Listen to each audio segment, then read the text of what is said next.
And when it was determined that we should sail into Italy, they delivered Paul and certain other prisoners unto one named Julius, a centurion of Augustus's band. And entering into a ship of Adramyttium, we launched, meaning to sail by the coast of Asia, one Aristarchus, a Macedonian of Thessalonica, being with us.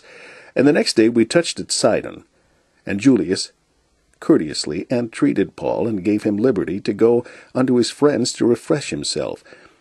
And when we had launched from thence, we sailed under Cyprus, because the winds were contrary.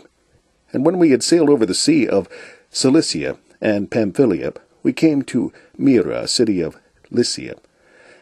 And there the centurion found a ship of Alexandria sailing into Italy, and he put us therein.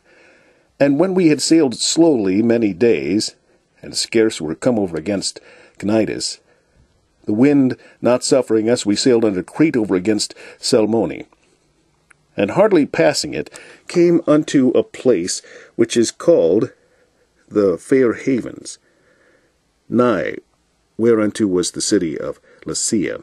Now when much time was spent, and when sailing was now dangerous, because the fast was now already past, Paul admonished them, and said unto them, Sirs, I perceive that this voyage will be with hurt and much damage, not only of the landing and ship, but also of our lives. Nevertheless the centurion believed the master and the owner of the ship more than those things which were spoken by Paul, and because the haven was not commodious to winter in, the more part advised to depart thence also, if by any means they might attain to Phoenice, and there to winter, which is an haven of Crete, and lieth toward the southwest and northwest. And when the south wind blew softly, supposing that they had obtained their purpose, loosing thence, they sailed close by Crete. But not long after there arose against it a tempestuous wind called Euroclydon. And when the ship was caught, and could not bear up into the wind, we let her drive. And running under a certain island which is called Clauda, we had much work to come by the boat, which when they had taken up, they used helps undergirding the ship, and fearing lest they should fall into the quicksands, strake sail, and so were driven. And we being exceedingly tossed with a tempest, the next day they lightened the ship.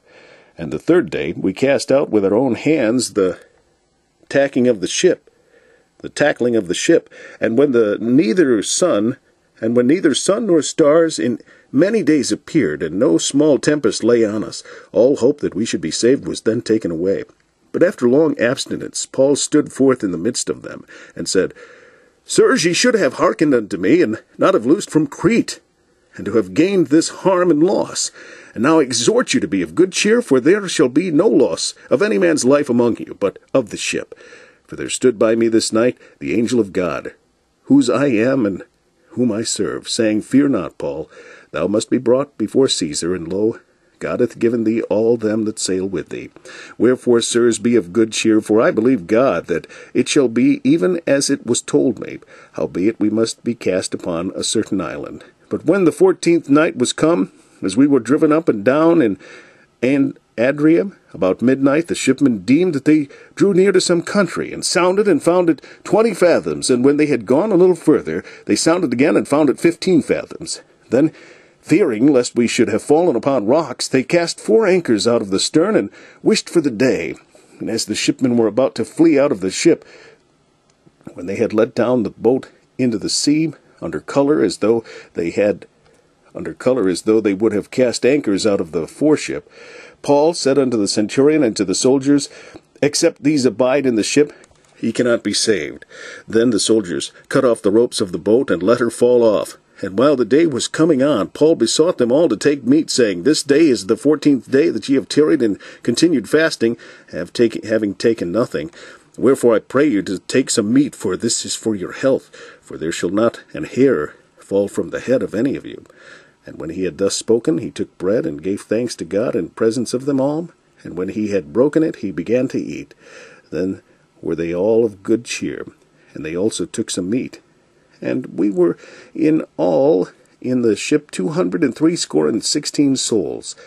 And when they had eaten enough, they lightened the ship, and cast out the wheat into the sea. And when it was day, they knew not the land, but they discovered a certain creek with a shore, into the which they were minded, if it were possible, to thrust in the ship. And when they had taken up the anchors, They committed themselves unto the sea, and loosed the rudder bands, and hoisted up the mainsail to the wind, and made toward shore. And falling into a place where two seas met, they ran the ship aground, and the forepart stuck fast, and remained unmovable. But the hinder part was broken with the violence of the waves. And the soldiers' counsel was to kill the prisoners, lest any of them should swim out and escape.